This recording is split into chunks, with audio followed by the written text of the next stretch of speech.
Folks, this is the end of the month, the last episode in November. Welcome back to Omnic Lab. This is 175 on the post-game interview after your Thanksgiving parties in North American United States region. My name's Robin. Joining me, as always, is Andres. Andres, how many pounds have you gained in the last couple of days? A lot of pounds have been gained. A lot of turkey has been eaten. It's been a couple nice days. I spent it with the family for the most part. But both families, actually. We went to Kristen's family first, and then we went to my family second. So there was double dinners going on, and woof, we really, it was like a marathon, like an eating marathon. I felt like one of those guys that was just like pumping hot dogs all day. Now, are you with the two families? Do you have to travel a whole lot, or is it kind of all in the same general state? Same vicinity, not super close to each other. They're about like an hour and a half apart from each other, but it's not too bad. We can definitely cover it in one day. But yeah, it was like a 1 day journey the entire day. But very grateful for it. Both families are super awesome. The food was super awesome, and obviously taking the time to spend with your loved ones and cherish them a little bit is always welcomed. So that was really nice, and I hope that everyone who's listening had a good Thanksgiving. Even if it's just with friends. I know that when I first came to the U.S., that's how I spent a lot of my Thanksgivings. Just at some friends' houses because I was just getting into the tradition, and now we've fully embraced it. And on my end, we're avoiding it because it doesn't exist here. Yeah, you went to the other side. I used to be that person because I used to live outside the U.S. and outside the U.S. Thanksgiving is non-existent. Yeah, getting your emails on Saturday at like 3 a.m. for your like Black Friday sales is kind of an interesting experience, I have to say. It's been happening for the last 3 or 4 years. It's been odd. Avoiding Thanksgiving is always weird. I get pictures from my family on Friday when it's going on, early in the morning usually, for me. But it was interesting. I got some, like, my mom is really technologically like deficient, to say the least. So she sent me like a collection of like iCloud photos on iMessage, and I like opened them up, and she doesn't realize that the default thing for iPhones now is this thing called Live View. So if you tap your phone and you hold it, you actually get a short video clip with audio. And so my mom always gets teased by my dad when they take pictures together, and I got to see like a really cute moment where my dad made her laugh right before they took the picture, and I thought that was really precious. So hey, so you go. Cool. There you go. Those pictures coming in handy. You never thought they would, but there you go. Yeah, it's been a nice change, and iMessage has been a lifesaver despite me not really liking Apple for a long time. So I'm glad I went back to the whole family thing because my family's all on iPhones now, so it's really convenient for international stuff. But a special shout out to you guys out there, especially with your families. I hope you guys had a great time over your holiday seasons if you're in the American region. And if not, then I hope your work week was a little bit better than normal, just to say the least, because mine certainly didn't kick me in the teeth as much. I had a surprise waiting for me on my normal full schedule on Friday. I had 2 periods off to kind of do some things and prepare for this topic as well as some other stuff. But today we're going to be talking about not taking damage on the show, which is kind of a weird topic for some, kind of like something you might want to be interested in depending on where you currently play or maybe how you approach playing the game. But when you start getting into some of the upper echelons of your ranked experience or more general like team-based gameplay and like scrims and stuff, you really start noticing how important it is to avoid taking damage in the first place, because there's a lot of implications to what happens when you take damage. Like, what are other impacts in the game, not just simply like, oh, I took damage, oh, I'm dead, or being that feeling of exposure. And I thought it might be an interesting topic to hit from a couple general points of view and then really park on a couple of them as being the main primary things that you want to either avoid or take into consideration to how you avoid taking damage is kind of the big synopsis there. Andres, did you want to say anything? Yeah. I think that I think when you came up with the idea, I thought it was a good topic, mainly because we've both been coaching, and like you mentioned before, I think that one of the things that we first realize is how vulnerable and how much damage some of the players that we're coaching are taking in general. And in a game like Overwatch, we talked about this before, where taking damage sometimes doesn't feel as bad just because of the way that the game is set up. You have tanks, you have healers. Some of the people are made to actually take a significant amount of damage, and then you have people that can just heal that damage no problem. But it's a slippery slope, right? And it can be sort of a fallacy to think, oh, it's okay for me to take damage, or it's okay for me to be out in the open because I have a healer behind me, right? So that's what we want to talk a little bit about today. It's a great way to inform yourself of what path you should take, for example. So once you start thinking about the game like this, in this sense, about how do I avoid damage, what should I do in order to avoid damage, it answers a lot of questions of your everyday playing, right? When you're in the middle of the game and you're trying to decide, should I go this way or should I go this way? That can help that decision-making process. Yeah, absolutely. So just a quick recap. We did have our game night for this month, and the next one will be on the 27th following Christmas, but yet before New Year time, depending on your country. This is actually a pretty good time slot. It gives you, a couple days to play with your new toys, get set up with the new setup, maybe travel home if you're pretty close to home, or, spend a couple more days with the family beforehand. So that's the Friday night we're going to be doing the next game in December, and you can bet it will be filled with lots of snowy Kings Rows and potentially New Year's areas for Lijiang Tower. But it was a good game night this time around. I thought it was going to be very small, but we ended up having a pretty good turnout. Eventually, we split into 2 lobbies. And I think this time we tried a little bit something different, right? We split into the really hardcore lobby with all of the GMs, and then the lobby where everyone else was basically left. And you could go to the hardcore lobby if you want. It's not like, oh, you're this rank and you can't go. No. It wasn't like that at all. But we wanted to try it this time. I think it worked out fairly well. I think it was a good test because, normally they don't like getting split up as Grandmaster players, even though they're big, or even just the upper masters. We kind of loop them together a lot of the times, just because it's they're all friends. So I don't like splitting them up if I don't have to. But they've been here enough times that they're like, this is the normal treatment. We have to make the games balance, etc., etc. It's fine. You know what I mean? Oh yeah, no, they totally get it, and they like having the games balanced as well. It's not fun for them to just go in a game and stomp everybody. That's not fun in any time. But I think it worked out pretty well. We might see if we keep doing it this way, where we have a lobby with a little higher ranks, and if you are a lower rank, you're totally welcome. You're totally welcome to join this lobby as well. And you want to get that experience. See, hey, how did these guys play? What's the pace of the game over here? And there's a lot to learn. We had a lot of people who joined the lobby, and eventually, I think your lobby dissolved. So we got a lot of people who came back. And some of them messaged me towards the end. They were like, "Hey, this was really fun. I think this lobby is a little bit out of my reach, though. I'll catch you next game night." So we'll try to keep him going for a little longer next time. But that being said, it was a good experience. We had a full team actually that ended up showing up to game night. Yeah, and I'm gonna see if I can find where they were. They were a rowdy bunch, but they were fun. They were fun to play with. They were all very good. Mess, but it was a great mess to have, to say the least. I want to say it was Ginja Ninja. Something, does that sound right? It was, I don't know, it was like 5. It was like 5 or 6 of them. It was basically someone showed up and invited all of their friends from their lobby and just kind of crashed the party, and it was awesome. It was just came in with 7 people, and I was like, wow, this is way more. And then everyone's super talkative because there's no barriers to entry because they're all friends. So yeah, feel free to do that if you want to, and make sure that they understand that there's rules, because that's something that they had to realize when they first showed up. I'm like, oh, I can't do this. They were very excited, and they made the Discord quite loud, but for overall they were pretty respectful of. They knew that teams had to be chosen, and every once in a while they'd be like, "Okay, guys, shh, we gotta choose a team." So they understood, and as long as it's that and they're respecting one another, that's what game night is all about. We had a really good time. We ended up doing some semi scrims basically, because the whole team was there, so it ended up playing out pretty well. So very cool game night. I'm glad that we had such a good turnout even on Thanksgiving. So actually not a bad thing to do during Thanksgiving. You get to chill at your house with your leftovers, with your family, and then play some games of Overwatch. Yep.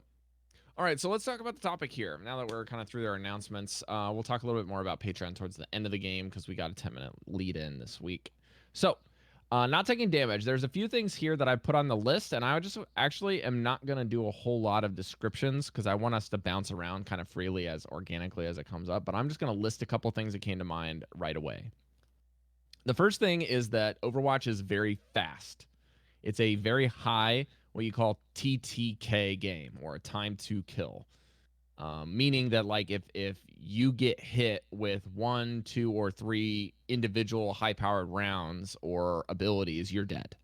And in general, the lower the amount of shots that you take, in general, to non-like machine gun or assault rifle type guns, you die quickly.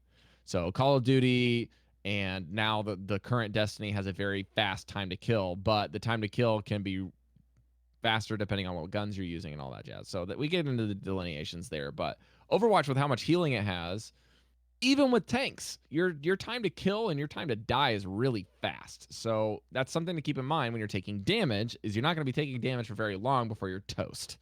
Something to keep. That's a very important thing to keep in mind. On the reverse side of that, there's a bonus to dealing damage and taking damage in one way for one of the two players, usually the one that's killing you. You get a numbers advantage or disadvantage depending on how fast and how many for a given team fight around the objective. So you're fighting with an advantage. And on top of that, every time you get a kill confirm, especially with headshots, you're getting that much more ultimate charge for your character. And by virtue of that, if you're getting supported throughout, you're also able to award more ultimate charge to your allies for their assists. And this is playing into what we call the economy of ultimates in the game, which is even more important now that they have inflated the amount of ult charge you need in order to get your ultimate. So those are the big primary things: time to kill, time to die, trading ultimates, advantage, and economy, and then also just literal numbers advantage. If any of you are out there and you play or have watched ice hockey, you understand the man advantage is gigantic and probably a pretty good comparison to make when you're looking at Overwatch. When you're playing down a player in a fight, you're at a significant advantage to the point that you have to play very reserved, very safe, and almost shift your entire style of how you're going to play out the rest of that fight. And that is one of the big things here. Andres, do you want to have any other comments before we run through the smaller stuff? Yeah. I think that you nailed it right in the head. I think all those things are pretty important in Overwatch, and being able to gauge how much damage you're taking, being able to purposely lower that amount, right? By moving smartly, by using your cooldowns in the right times, by approaching the enemy through the right position. I think can give you a huge edge in the game because, like you said, it's a numbers game. If one of the teams is dealing an insane amount of damage and the other team is not doing that insane amount of damage, one of them will start sort of like feeling it, right? One of them will have to sort of start taking things on the defensive and not utilizing things to their full potential. Maybe one of the good examples that we can start with this is with Ana. Ana is a hero that is so incredibly useful. She has so many tools under her belt, and all of them are incredibly dangerous to the enemy team. But here's the thing. If you can force Ana to not use those things on your team and have to use them on herself, for example, if you can get her to not throw nades on you, but have to throw the nade on only herself, then you're getting a lot of value out of that, or you're denying a lot of value from that Ana, right? She can't throw the nade at you. And it's something that you know, like Ana cannot heal herself unless she has somebody like healing her right next to her. She's basically on her own. And if you can sneak in at least a little bit of damage, she starts feeling super threatened, right? If she's half health, you as an Ana start thinking, where's a health pack? Where's my other healer? And if none of those are nearby, you start thinking, I might have to use that nade on myself, right? Yeah. So it's one of the things you want to avoid as Ana as much as possible. And these examples happen across Overwatch all over the place. You don't want to be forced to use your abilities at a time where you don't want to use them. You want to use it on your own terms. And it does come with not taking damage a lot of the time. Yeah, I want to reinforce this because if you look at this from a damage point of view, if you're playing Pharah, just from simply being in range of people's shots and being really high in the sky doesn't necessarily make you safe. In fact, it actually makes you quite exposed. It just makes you a little bit harder to hit because you're going on that Z axis and also the XY axis for how you're shooting things because of the depth and how far away you are. A lot of heroes have what's called damage fall off, like your McCrees and your Soldier 76s. But Widowmakers, for example, and Hanzos don't. If they can hit you, you're pretty much going to take the full brunt of that damage. And it's really tough. It doesn't make you any like easier or more difficult to hit for some heroes, but it does for others.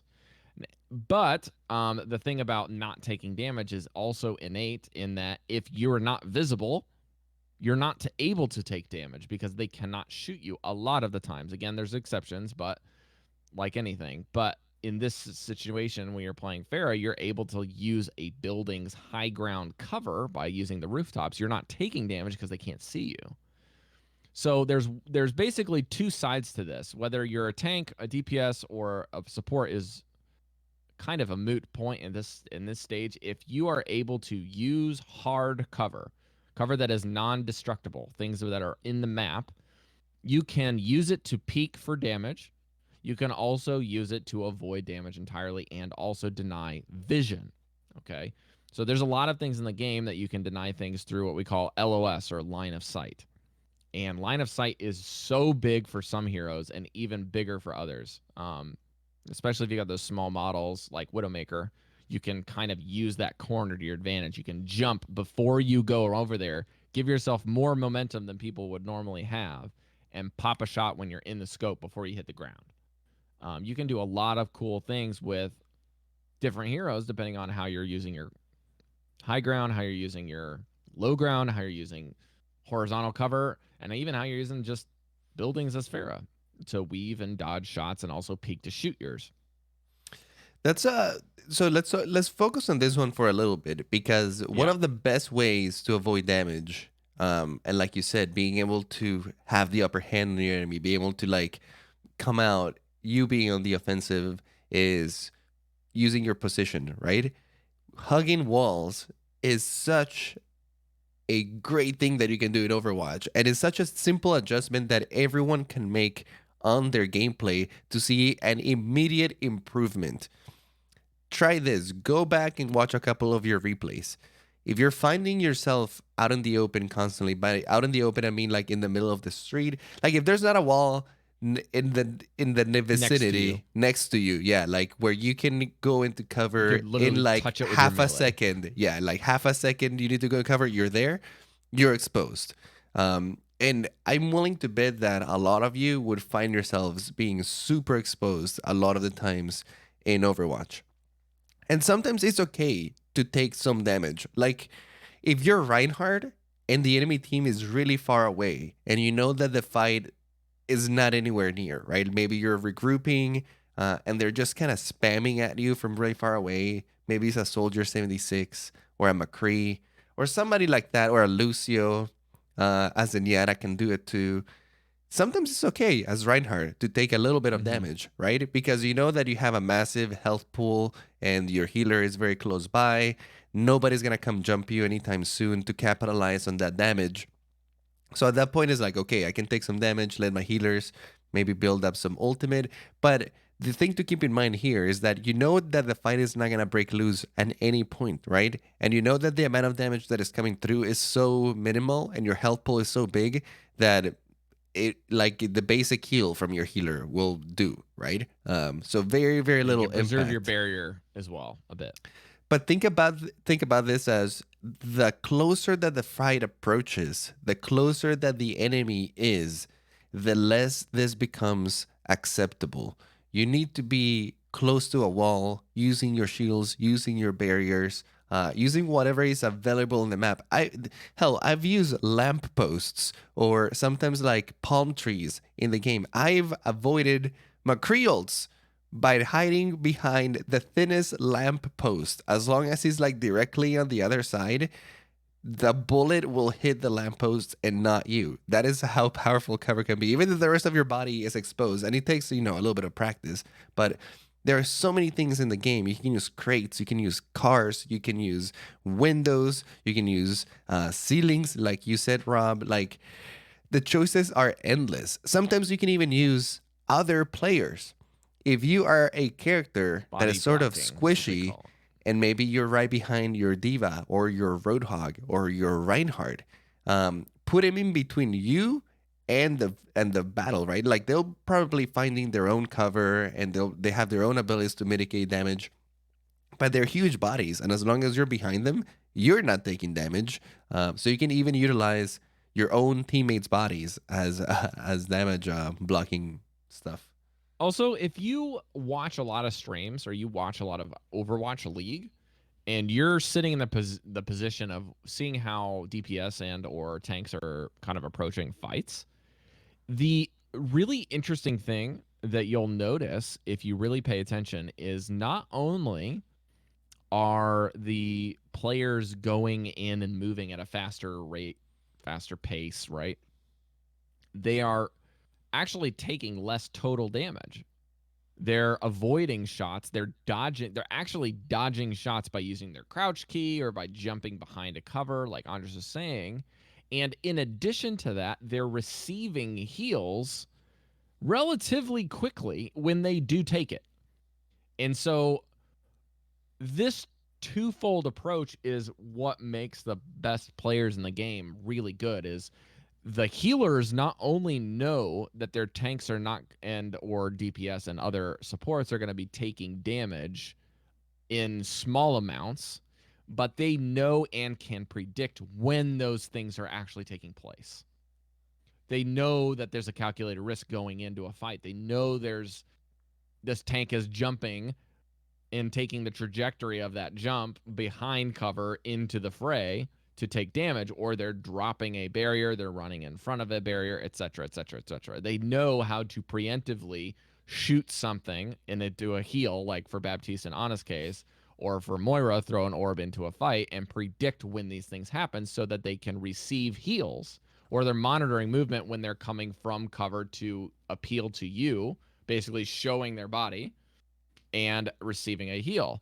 And it's really interesting to me because the more I kind of started unpacking this idea of taking damage, getting healed, staying alive in a shooting team-based environment, the more I just drew some more conclusions with natural athletic sports. Andres, you play a lot of soccer just from some of your background with Colombia, right? You just growing up in Latin America, soccer. You play a lot of soccer. Yeah, you play. And here, growing up, I played a lot of soccer myself in the United States. I played a ton. And some of the things that they always tell you to do when you're playing soccer is to square up to the ball, regardless of where it is, if you want to receive a pass. And they say show feet or shoot feet. Don't really pass the ball. You kind of shoot it hard right at their feet, and you have to predict where they're going to run. So when you're playing soccer, or football, if you're from Europe and other countries that call it by the right name, then you will receive the ball at feet, and you basically show. You basically open up your body and you show to the ball. That's a big thing in the sport. And some of the times, if you're running a route, kind of in football, American football, or in international football, what you have to do is you run or you move in the route that you're assigned or you've planned in your head for more flexible sports. And then you open up your body in any sport that's active, even basketball does, where you kind of show to the ball with your hands, with your feet to receive it.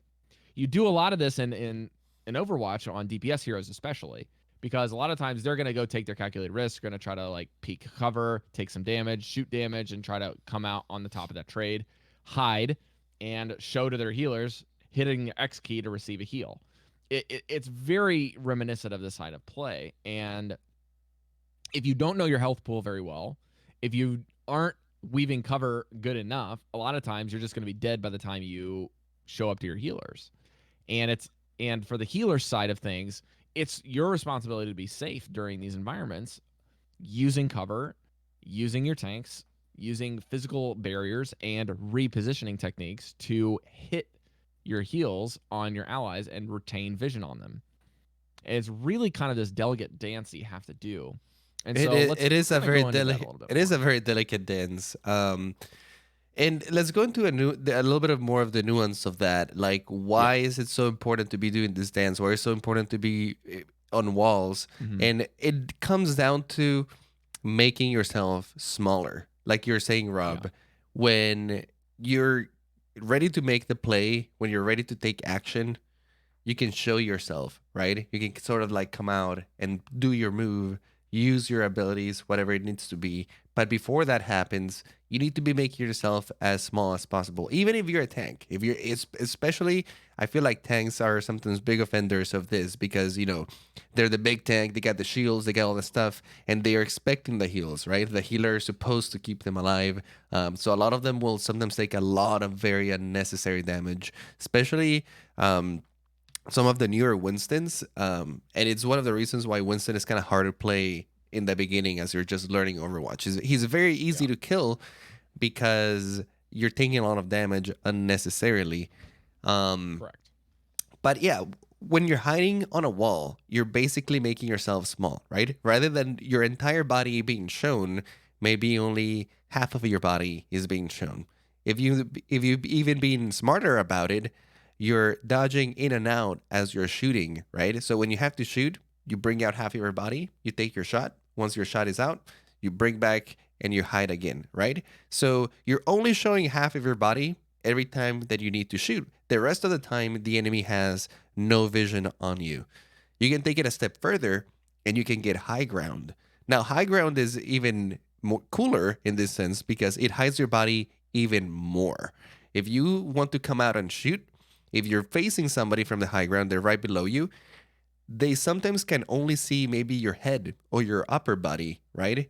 The rest of your body is completely concealed. So if you take the same principle where now you're in high ground and you're only peeking every time you have to shoot, the enemy is only seeing half of your body, maybe only your head.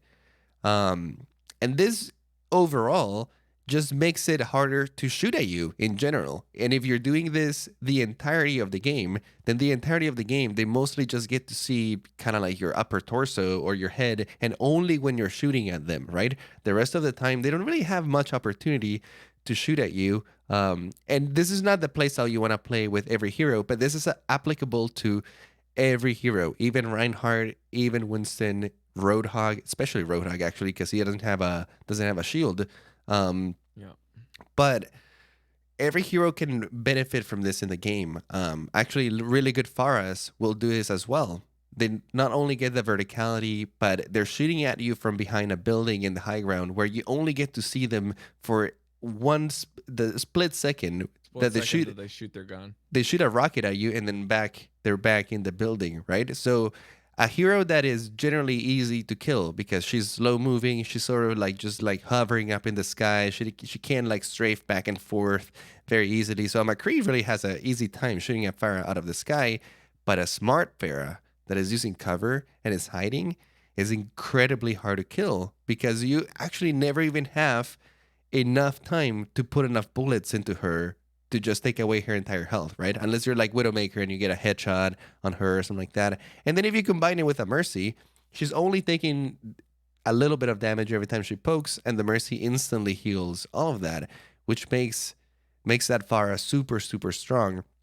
But I want that concept to kind of like simmer on a lot of people's minds and think about, oh, I can make myself smaller. I can be taking less damage every game by not showing as much of my body. And it's a really like this is one of those topics that when we considered talking about it, we kind of put it off a week or two when we started percolating this because it's one of those things where you kind of go into your games, you're like, okay, I understand this conceptually, and then you go try to do it, and you're like, well, I think I'm doing it, or you kind of even just like, oh yeah, I do that already, and you go into your games, and I've had these sessions with rewatching my own games, and I'm like, I am literally standing in the middle of the street waiting to get punished. You know what I mean? And like when I talk with the players that I'm coaching and they're not watching their footage, but they're live playing and we're behind them, I'm like, so why, how do we die there? Or what do we do wrong? Or how are we approaching this? And they're just walking in the street, or they're walking next to the thing. And I was like, look, if it's going to take you even a half to a full second to get behind something, it's too far. Like, you need to be able to, when you snap your fingers, by the time that your fingers sound waves are done, you need to be behind cover in some way. It's that fast. Like, you will die to a headshot that quickly.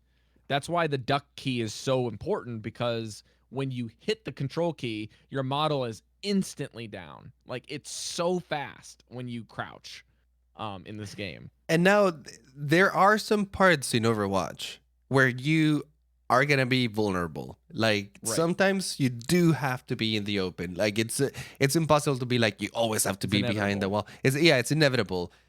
Whether it was by displacement, the enemy team displaced you somehow, and you now find yourself in the middle of the open, or it might be the objective.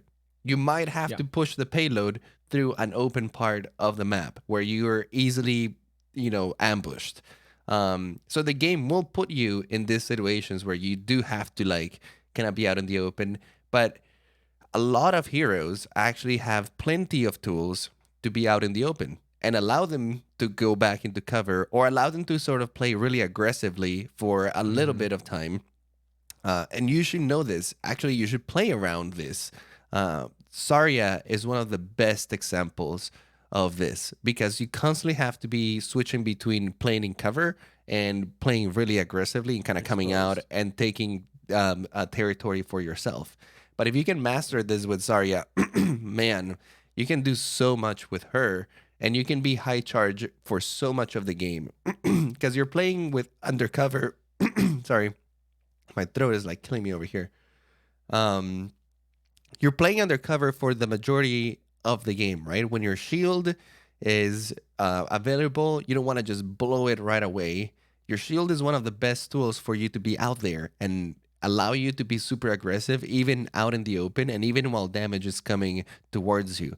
But the second that you use that shield and it's on cooldown, you become very vulnerable. You have to be playing around walls, and you have to make sure that the position that you're holding is not going to be compromised anytime soon. If you think that the enemy is going to come rush you in your position and your shield is out, you better be on the way back or backing out at least a little bit until you get that shield again. And if you can play around that cadence where you build up your energy, you're hiding behind corners, you're shooting your super powerful shots. If they try to come near you, you're kind of like thwarting them away with your super high energy beam. And if they actually decide to close the gap and now are on you and about to kill you, that's when you pop your shield and you can start backing out as you're still putting up that pressure, right? And they're just charging you, making you stronger. And at that point, they've committed to you. So they either break that shield or they don't damage you while you have the shield, which just buys you even more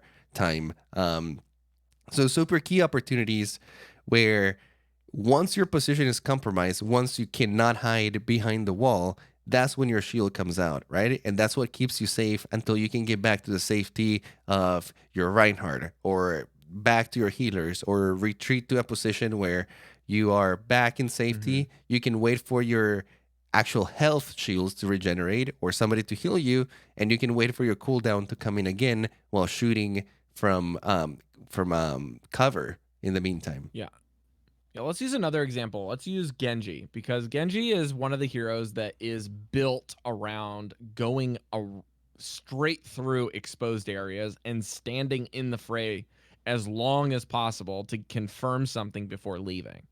He is very much a DPS hero that's built around fast food restaurant tactics, I like to say, right? Like, he gets in, he gets his food, and he gets out. Like, he gets what he's there for, okay?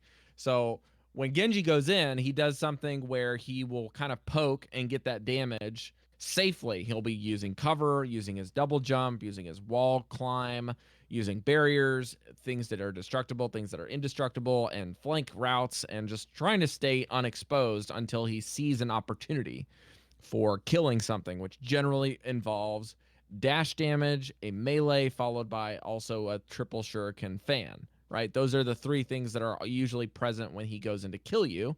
And then once that happens, he's got another dash to get out. And in some cases, that's not enough for certain heroes because they're getting healed while you're also trying to take advantage of this. So it might take you a couple more throws, a couple more shurikens, a couple more melees, and then you can get out. So what are the tools that you have in your kit is really indicative of what you need to keep in mind when you're taking exposed area, right? Andres mentioned earlier, we had Winston. Winston has a barrier that he can weave. He's waiting after he jumps. The longer you take in your trajectory to jump before you land, the second you hit your jump jets, it goes on cooldown. So your airtime is actually kicking your cooldown lower and longer. And with Genji, your cooldowns are pretty fast. So it's a little different than Winston. You're going in immediately and you don't get your dash back. But you have this resetting mechanic where if you can confirm a kill and be the final shot on that kill, then you get your dash back. As long as you've tagged that target for an assist or a kill, you get it. And so you get your dash to close gaps, or in this case, your second dash is generally to get out or to confirm another kill before getting out. Genji is one of those heroes that you really have to avoid damage at all costs until you see the opportunity. Then you go for the opportunity, then you get out as fast as possible. And you got one other Hail Mary, which is your deflect. On certain heroes, you can basically bail you out to win that 1v1 and have an advantage. So you're pretty exposed when you don't have deflect, you don't have your dash, and you don't have cover. That's your 3 strikes you're out policy for Genji in your fast food restaurant, okay? So if you don't have your dash and you don't have your deflect and you're not behind cover or even away in a way that you can kind of kite around and not take damage, then you're just toast. Absolutely. Another good example, now that I think these examples are pretty good. This one actually comes from a coaching session that I did, and he was playing Reaper. And his team was struggling a little bit on Nepal because both of his tanks went, I think it was like Hammond and Roadhog, so they didn't have any shields. And for the most part, I think especially in control maps, that is completely fine. And some people might disagree with me. But at the end of the day, I don't think that is what makes you lose. If you don't have a shield, you don't have a very steady front line, you just have to play a little bit differently. And he was struggling a little bit because with no shield that you can go through the middle, obviously if his team was trying to go through the choke point and they were getting completely obliterated, right? And it was very hard for them to close the gap, especially he was trying to go in with his team as Reaper. And again, you're very exposed. There's not a lot of gaps or walls that you can go and cover when you're trying to go through the choke point and everyone's like spamming that choke point. So he was struggling quite a bit and he wasn't able to get any significant damage in with Reaper because, you know, it was just too far. A few times he tried teleporting, but he got punished for it just because the enemy could just see him being teleporting. So they were able to put enough damage into him to the point where he didn't want to try that anymore. And after the game, it was our first game, so I was mostly just watching him and seeing him play. After the game, I told him, okay, let's go into a custom game, and I'm going to show you some things. So we went into Nepal, both as Reaper, and I showed him a couple of things that you can do with Reaper. With Reaper, it's very easy for you to actually get in the back line without taking any damage, and it's actually kind of part of the art of playing Reaper, being able to close the gap on your enemy without being seen and taking no damage, so that by the time that you're shooting at them, you're already in their face, right? By the time they notice that you're shooting at them and they turn around, you're in their face. Like, they might be able to like shoot back at you, but if things get hairy, you always have your Wraith form. So this is what I told him. 2 things that you really have to keep in mind. 1, use your teleport to close the gap, but keep 2 things in mind. Don't ever let them see where you're teleporting from. And 2, don't ever let them see where you're teleporting to. Right. And you can do this in so many different ways. If you're hiding behind a corner, from that corner, you can sort of like pick a doorway or another corner or high ground. High ground. Yeah, or any place that's around them. But make sure that when you're finished teleporting it, they don't have direct sightlines on you. Maybe you're above him, maybe you're behind them, maybe you're to the side of them. But when you finish the teleport, they shouldn't be able to see you. Sometimes you can play a little bit more aggressively, especially if your team is making a lot of space. Like you have a diving Winston that's just going into their face, then sometimes it's okay to kind of teleport right next to them. It doesn't matter. But for the most part, especially in his case where nobody was diving the enemy team, he was sort of the one who had to close the gap on his own.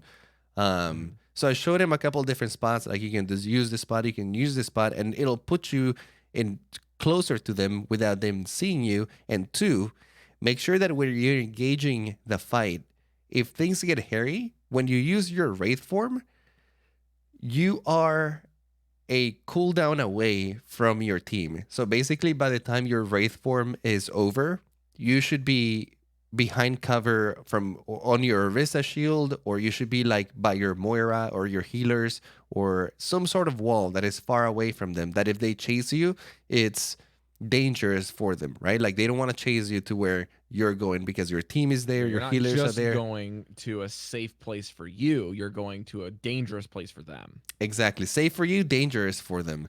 And you can basically just keep repeating this endlessly throughout the entirety of the fight, and you will never ever need a shield tank to kind of like open the way for you, because you're being super sneaky. You're dodging damage the whole way through, and the only times they're able to get damage onto you is when you're already on top of them.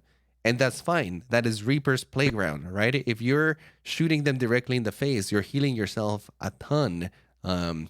So their damage might not even be able to keep up with yours. And if they throw any cooldowns at you, or you notice the Roadhog noticed you and he's about to turn and hook you, you can always Wraith form and get out of there. And just rinse and repeat, rinse and repeat. And when I showed him this, it kind of like clicked in his head. I was like, oh, I could do this in any map. And I was like, yes, you can do that in a map, and you don't have to rely on your tanks to open up the space for you. That's sometimes the beauty of Reaper, and that's why he's so strong currently, even like in a meta where you're going up against Orisa and Sigma, which I technically should not let you get near them. They have accretion, they have halt, they have range damage. If you try to approach him just by walking to them, right, like straight up walking to them, they're gonna destroy you. There's gonna be so much damage that comes onto you. Yeah. You have to find a way to, as that hero, to close the gap while not taking any damage. Yeah. The other thing is kind of going back to when we talked about cooldowns, or when we talked about just like knowing your heroes in general. To get effectiveness and also be safe, those two things are kind of married concepts. They stick together. To gain effectiveness, you have to A, be alive, and B, be using your abilities, right? So maps make more sense than team compositions, but they kind of are like culture and language. They inform each other and they work together. They're not necessarily like, you know, this map means that only these heroes are good, and it's like, well, these heroes only make this map good, you know, that kind of a thing. They go together. And so when you look at what your hero does when you're trying to play a map, or you're trying to play a team composition, you need to understand that if you're playing the game and you're not using your abilities pretty close to their actual cooldowns when they're available, you're actually losing out on a significant portion of playing that game and playing your hero well. You basically are all in the fights, being exposed and utilizing your cooldowns when you can see the enemy and also be safe. So Genji is basically, if he doesn't have his dash, he doesn't have his deflect, what is he doing? He's playing safe. He's waiting so that he gets those abilities back. And I don't think there's any other hero that illustrates this point better than Doomfist. Doomfist is 100% one of the best heroes for new DPS players, new players to Overwatch to really play. Because if you're not weaving his cooldowns and you're not trying to like do his stuff where you're shooting and doing this ability and this ability and this ability, you feel useless. You really have to play around your cooldowns with useless. him. Yeah. He's one of the heroes that if you play really exposed, you get killed so fast. In fact, Right. new Doomfist players get killed incredibly fast because they haven't played or they haven't learned to play around his cooldowns. I might be playing him a little bit too exposed. They might sometimes be playing like a McCree, Mm-hmm. standing in the middle of the open and just shooting his cannon, kind of like Yeah. standing on the ground. But yeah, with him, it is exactly like you said, Rob. You're super powerful when you have your cooldowns. You move super fast. You gain shields if you land them, and you can reposition yourself better, probably than most heroes in the game. I don't Yeah. think that. Super high mobility. Yeah, there's not a lot of heroes that have the mobility that Doomfist has. So when you combine that together, by the time you're exposed, you find a good flank, right? You come to them from an angle that they're not expecting, right? So they're not shooting at you as you're coming in onto them. By the time you land on them, you're displacing them and sort of making their aim a little bit harder because you're just booping them around all over the place. And you have a small time to kill. If you don't kill them in your initial dive with like two abilities and maybe a couple of your shots, you gotta get out of there. You have to use your rocket punch to get as far away as Yeah. possible, as quickly as possible, or again, you're dead because you're one of those targets Mm-hmm. that people just want to focus. You cannot hang out for He's too long. he's just so incredibly exposing to play for new players that they just generally stay away from him because he's that Hmm. exposing. And in addition, you have to like the way he's played in general is all of his abilities are super offensive and very high damage. But in general, if you're not using one of his damaging abilities in a non-damaging way, it feels so unintuitive. It's like, well, this thing does a lot of damage, so I need to go in, use damage with this ability, and damage with this ability, and damage with this ability, and even damage with my ultimate. And a lot of Hmm. times you don't. A lot of times those abilities are literally just to get A to B to C to D and to get out. Yeah, it's just a movement. And You it's just use really it for the hard to movement. wrap your brain Yeah. around. Yeah, yeah. You have to watch good Doomfist in order to kind of like get the hang of it because you start Right. realizing, oh, I only need like two of these to actually get a kill, and I can use the third one just to move, right? Mm-hmm. Or you can even time it good enough so it's like I can use my rocket punch, then use these two abilities, and by the time those are done, my rocket punch is back online, and I can use that to get out.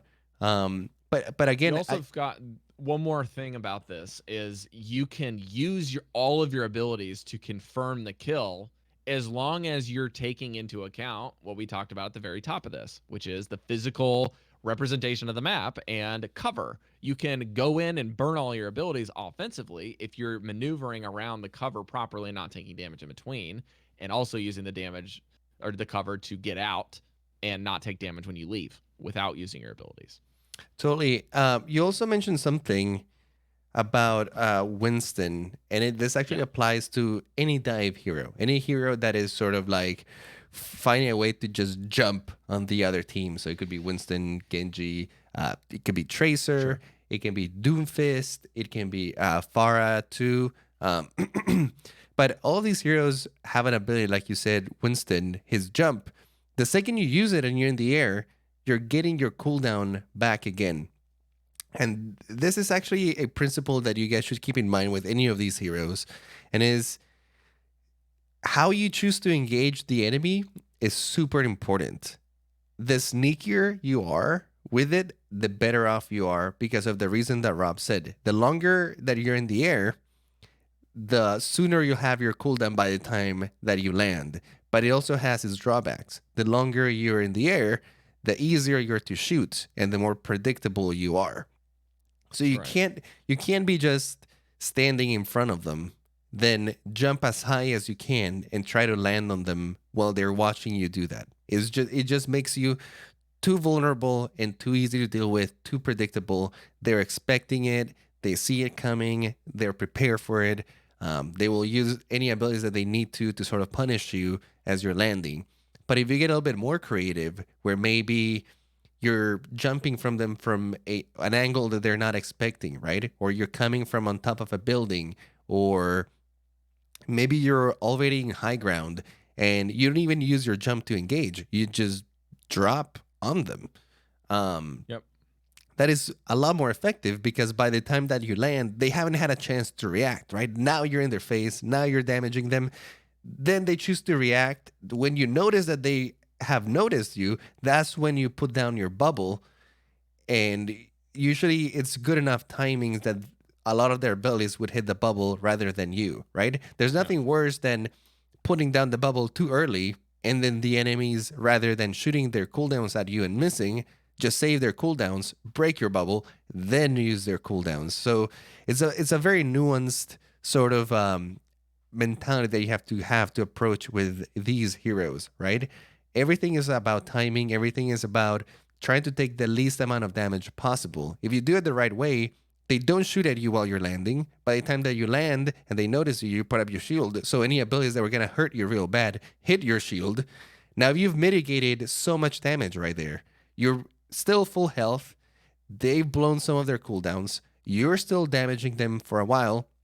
And more than likely, your jump is now online so that the next wave of cooldowns or the next wave of attacks that come at you, you can get out and be safe. But in this whole time, you've bought your team a ton of space. You've done your job as a tank. Your team has been able to move in, hopefully, and is damaging the enemy team.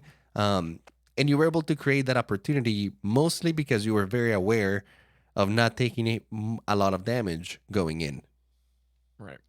So there's a lot of this that we can talk about, but there's one particular piece with peeking on heroes, peeking cover, going in and out of it, as well as maneuvering proper sight lines or lines of how much you can view when you do take these little peaks of vision to maximize what you can see with a small space.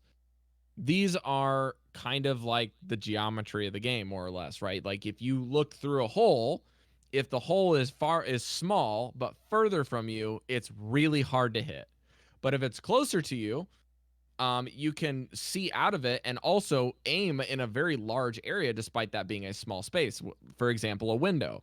Shooting into a window from a far distance away is really hard, but if you're right next to the window and shooting out of it, it's very, very easy. That's an example of good peeking.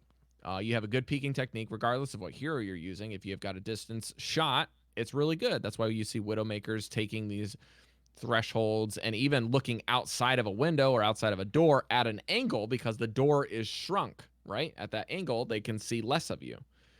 And furthermore, to go along with this, heroes that typically win peak wars, I guess you could say at distance wars, Widow v Widow, Hanzo v Hanzo, or even just stuff like that, are typically the heroes that have a projectile. Heroes like Hanzo, heroes like Mei have the ability to peek the corner, and before they go back, they don't actually need to see the target after they've released a shot. That shot's traveling, and you can predict when they're going to peek by throwing something out and ducking behind cover. So when they peek out, not only can they not see you, but they're taking your damage at the same time because you have that split second of time where you can throw something out and leave, and then they peek before that damage arrives and die. So this is kind of a weird kind of next level concept, a little bit more intermediate into the advanced category. But as you can think through these tactics, you also need to be thinking about peeking technique when you do this. If you are a Pharah, for example, and you're firing at the exact rate that you have your fire, people can time that, right? They go boom, boom, boom. It's pretty predictable. So they can watch you fire a couple shots and then line up a shot without when they're peaking position and kill you very easily. So if you're not changing even just your simple timing, your safe position is exposed because now you're easy to predict.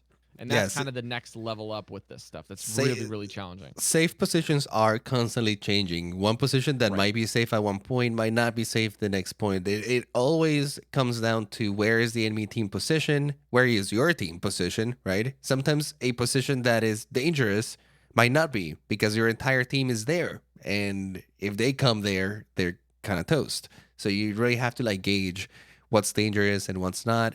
But I'm glad that you brought that up. I do think it's a little bit more of an advanced concept, but it's sort of building up on the ideas that we've been talking about this whole time. Once you have this idea that you want to be behind cover, you want to make yourself as small as possible, and you've been implementing this for a while, you're going to start noticing a lot of little places. Overwatch has a lot of like nukes and crannies that you can put in damage through. You would actually be surprised through how many cracks a Farah rocket actually fits through, and you can actually like get it to the other side. And like you were saying, if you're positioned really close to these small spaces, it's not that hard to shoot out of. Your vantage point, or you still have like a pretty good angle of vision. Well, the enemy team won't have a good angle of vision on you. Just be careful with these little small points. You don't want to hang out there for too long, like Rob said. You don't want to like just keep aiming out of the same little spot, because eventually, the enemy Widowmaker is gonna notice you, or they're gonna notice you, and they're gonna start shooting at the crack timing, it's as where well. you are too. Yeah. You just stay in the same spot. They're like, I know you're there. You've been there the whole game.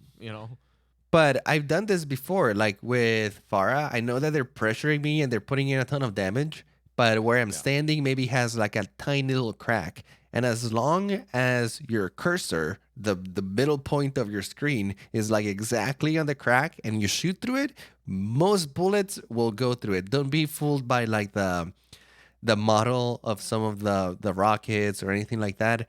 A lot of the times they'll go through if you fire it like right through the crack. Yeah. The last thing on my list that I wrote down is the just knowing how to maneuver between A, B, and C, right? Or 1, 2, and 3 on the map is really important. When you take the points where you're going to be exposed, whether it's walking out of spawn, walking to approach the point, or even engaging or disengaging from a fight, how you go from A to B matters a lot. And even where you decide to camp out, if you're playing a hero that needs to do healing, or a hero that needs to do sniping and kind of relatively thrives in a distant position, you need to be able to take these things in mind, because when I'm running on Dorado, that map is, especially between point A, when you finish capping point A and trying to travel around that big cathedral in the center to get to point B, is really hard. There is so many different places where you can feel exposed. And you basically, at that point in the map, when you're transporting the payload, you're always exposed. You pretty much have to choose where you are as a team going to take your loss and be exposed to. And a lot of times that's behind you. So what this requires you to do is the high level tactic of spinning your camera around and being aware of what's going on. That's the hardest thing to do. And one of the actually like the most difficult things for me to learn was actually just being aware. It sounds like a buzzword, and also just moving your camera around, but it really matters. If you're a low sense, high sense player, it doesn't matter. You should be constantly doing what you're doing, and also swinging your camera and checking high grounds, checking frequent flyer miles type locations, and using your ears to hear where they're at as well. A lot of that Doomfist may not have been behind you 5 seconds ago, but now they're totally there killing you. Yeah. You know? This is one thing that, and here we're getting into a whole different concept, but we might as well just touch on it very quickly. This is not only just about taking damage, but it will inform you and it will help you not take as much damage if you are being aware of it, or trying to be aware of what's happening around you. One of the best ways to do this, and I don't see people doing this a lot, especially in the lower ranks, is know what you're going up against, like at all times. Tab and look at the enemy team and be aware of what they have. You can actually inform yourself quite a bit just by sort of filling in the blanks yourself. Like you said, Rob, if you notice that they have a Doomfist and you don't see the Doomfist anywhere near, it doesn't mean that he's taking a nap back in home base and waiting for you guys to like get the payload a little bit closer. No, you can bet that Doomfist is somewhere up in the rafters looking for a dive on you. And if you haven't seen this Doomfist for a while, and you maybe are Anna or Zen, or somebody that Doomfist likes kicking their ass, spider senses need to be tingling. You need to be thinking about that. You need to be thinking, where is this Doomfist?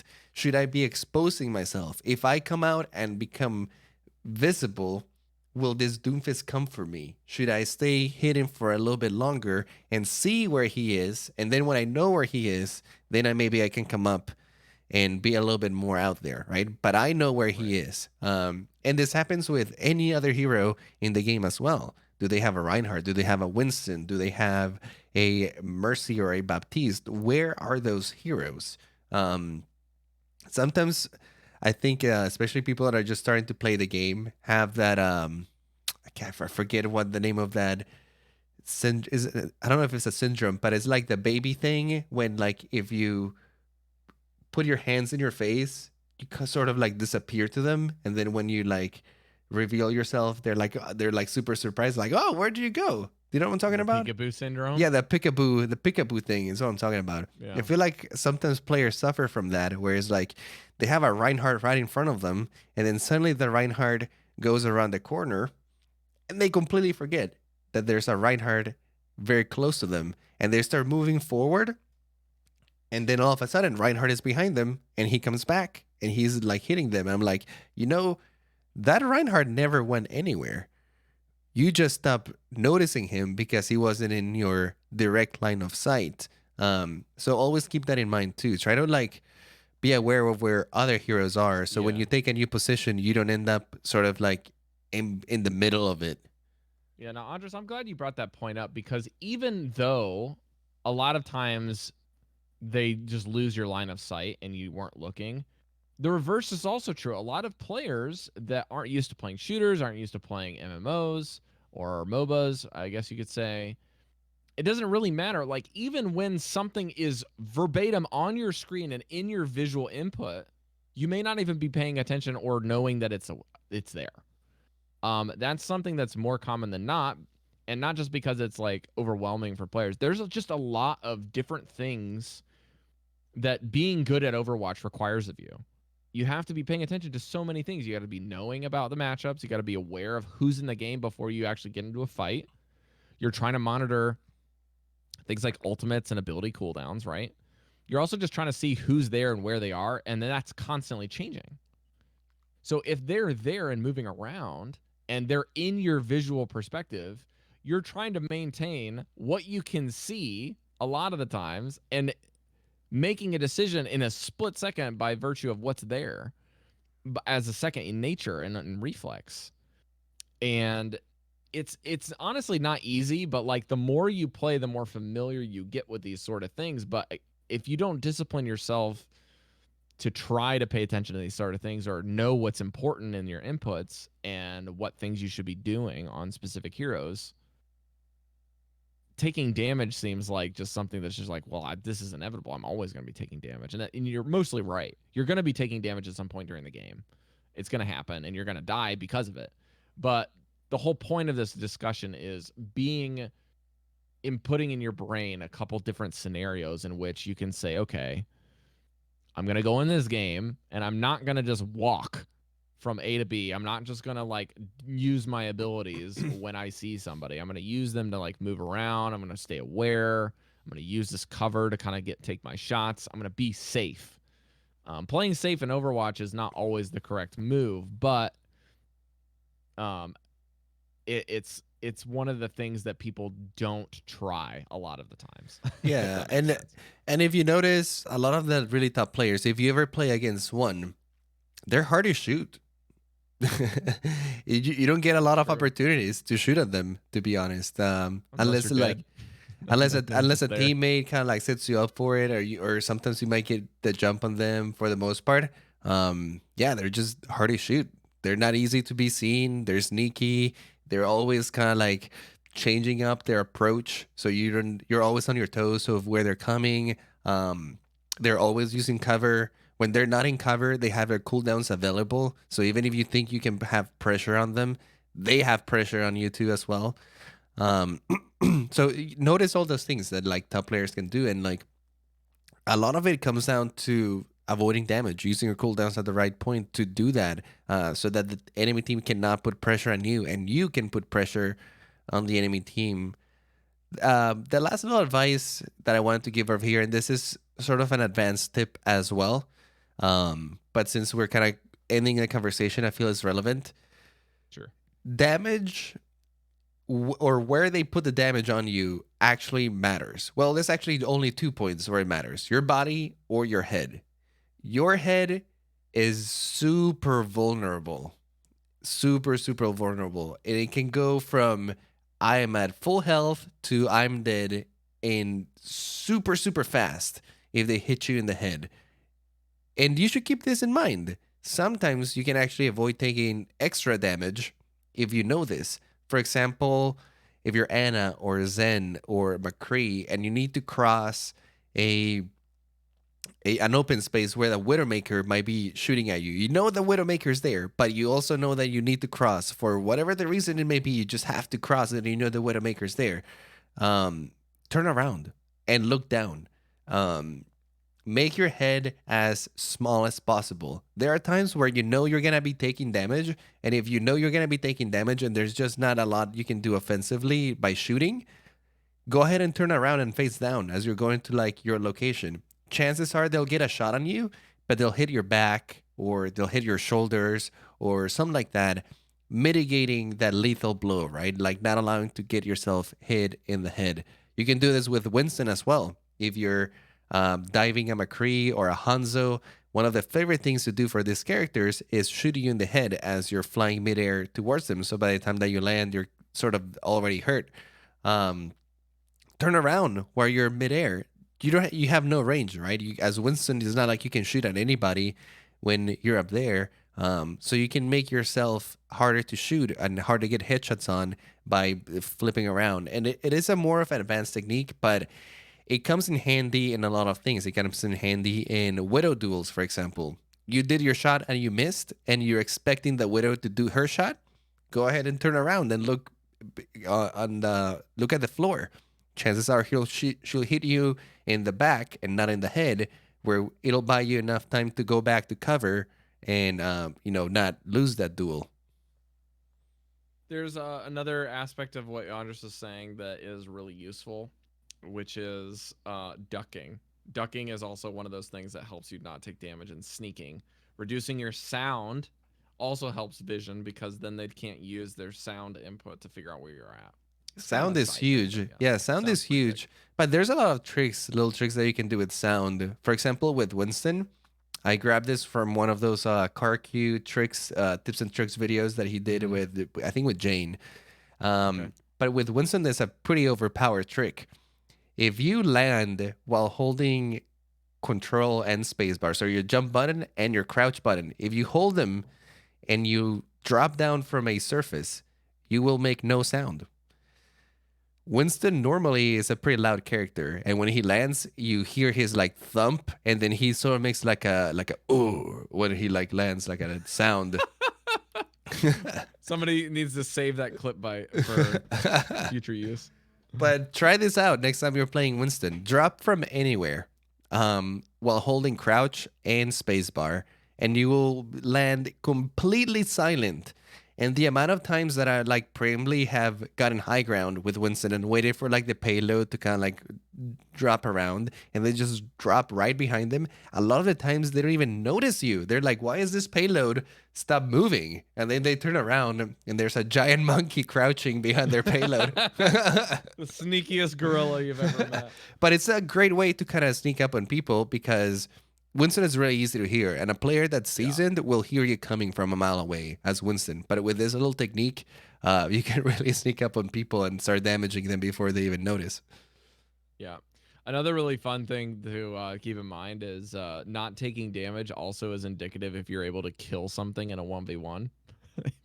If you kill them first, you don't take anything. So offense is the best defense. Yep. Okay. There's honestly, this is such a big and deep topic that overlaps with most things in Overwatch. So just keep that in mind, and we're gonna kind of close out the show here. But for those of you that are wanting to have more tips and tricks with this sort of thing, highly recommend watching players, asking things in streams. If you want to sign up for our Patreon at the platinum level, you can get a free coaching session once a month, and we can talk a little bit more about this with you in regards to your certain level of play. And last, I want to just re-emphasize, if you are trying to learn the game of Overwatch, limiting what you play in heroes and in map pool, like we mentioned, with the new map pools being smaller now for a competitive, if you are able to limit the total amount of heroes that you decide that you're going to start playing, you will learn the game much quicker and much more efficiently because you're learning just that one hero in every stretch and imagination for that hero. You know those cooldowns, you know what they do and when they're supposed to be done, you know how to avoid damage with that hero. My Doomfist stinks, but that's because I don't choose to be good with him. I choose to be good with something else. I play a lot of Hanzo and Ashe for my DPS. Those heroes I've just really like, and so I stick with them. Some of the stuff makes sense to me at a base level, and I have a little bit of an easier learning curve on them. Doomfist has got a higher, steeper learning curve, and I'm not good at fighting games, so I stick away with it, you know? But, you know, I got a good friend in our community, Tundra, who loves fighting games, loves watching fighting games, and is pretty good at them. So he picked up Doomfist relatively quickly. I was going to say the learning curve really depends on who you are, because some people might say, you know, hit scan, it's really hard, right? It's too precise. Some people might say Doomfist is too hard. You don't even have to shoot. You're just flying all over the place. So it's just different styles. I think it just come naturally to different people. Exactly. So just choose something and limit the variables that you have to learn. Then you can start learning really advanced things really early because you're just limited all of the other stuff that you have to learn about the game. So let's thank our Diamond sponsors and our new patrons this week. We've got Rayfire Shazir, Shepard Christoplaya, and brand new to the block, Cypher. I'm not sure if she wants us to reveal her name that she put on Patreon, but I will use the one that she gave us for Discord. Cypher, I got a pleasure of meeting in our game night for the first time. Wonderful person. If you want to go hang out in game nights, I'm sure that you'll see her again. Also, special shout out to Shazir for giving us 1,000 bits. I was just going to say, she was really nice. I got to play with her in game night as well. Thanks for coming, by the way. We really enjoy when you guys come to game night and let us know that you're enjoying it. I think she played in the hardcore lobby for a second. Then I was like, oh, this is a little too hardcore. She was in my lobby for a bit as well. Yeah, but thanks for coming. I really enjoyed it. Yeah, absolutely. Also, special through the normal avenues, we have April L at the platinum level signing up this month, and we hope that you guys and gals out there will take advantage of our coaching sessions if you have them. We'll try to work it out with you.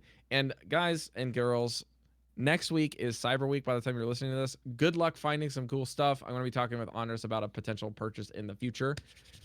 Things potentially cooking. I'm not sure. It's expensive. I don't know if there will be a deal for this thing at all because it's relatively new, but potential cool stuff coming in the wings for you and us in the future. So keep your eyes out there. Good luck on the prize and have a great holiday season with your families.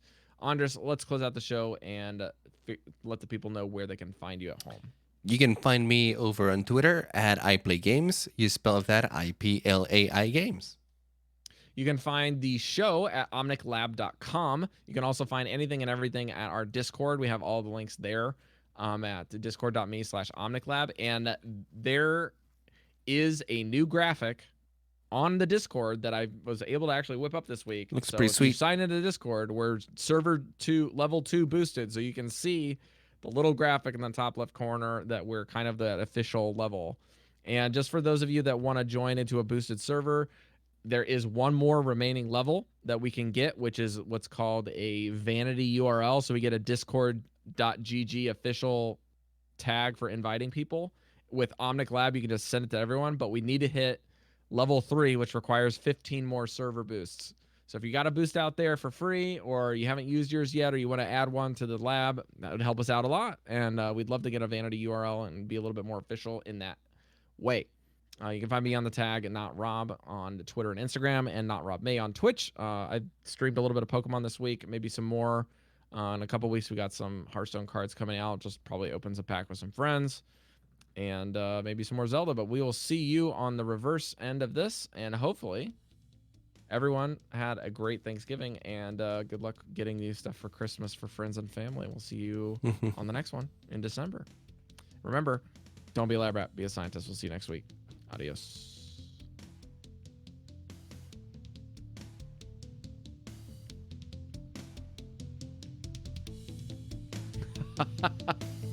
Shazir just clipped you.